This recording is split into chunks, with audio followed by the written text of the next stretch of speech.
আজকে বানাচ্ছি আমের চাটনি, টক মিষ্টি আমের চাটনি। সোমবারে দিলাম 2টা শুকনো লঙ্কা আর মৌরি।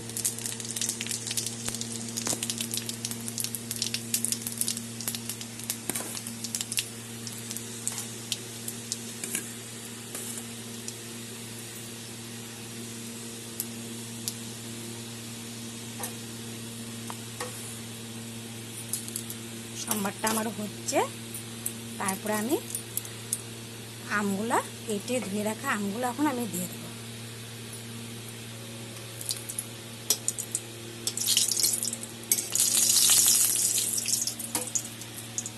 সোমবার হয়ে গেছে মোটামুটি, কেটে ধুয়ে রাখা। এখানে আধা কেজি আম আছে, দিয়ে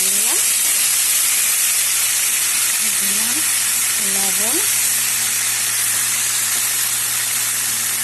আর দেবো হলুদ।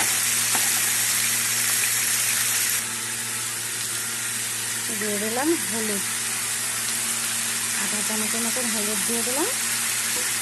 সব একসাথে নাড়ব।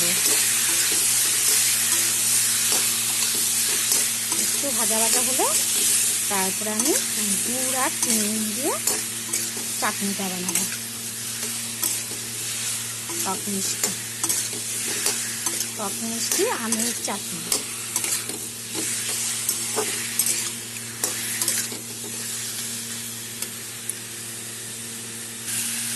মোটামুটি আমটা ভাজা ভাজা হয়ে গেছে। এখন আমি গুড়টা দিয়ে একসাথে কষাবো, চিনিটা পরে দেবো। দিয়ে দিলাম গুড়। গুড়টা এই টাইমে দিলে মানে কি গুড়ের গন্ধ হবে না, এই জন্য কষানোর সময় গুড়টা দিয়ে দিলাম আমের সাথে। গুড়টা গলে গেলে তারপরে আমি জল দেব। গুড় আমার গলে গেছে, এখন আমি জল দিয়ে দেব। দিয়ে দিলাম জল আর দেবো লবণ। দিইনি আগে, 1 চামচ লবণ দিয়ে দিলাম। পরে দেখে আবার একটু লবণ দিতে হবে টেস্ট করে।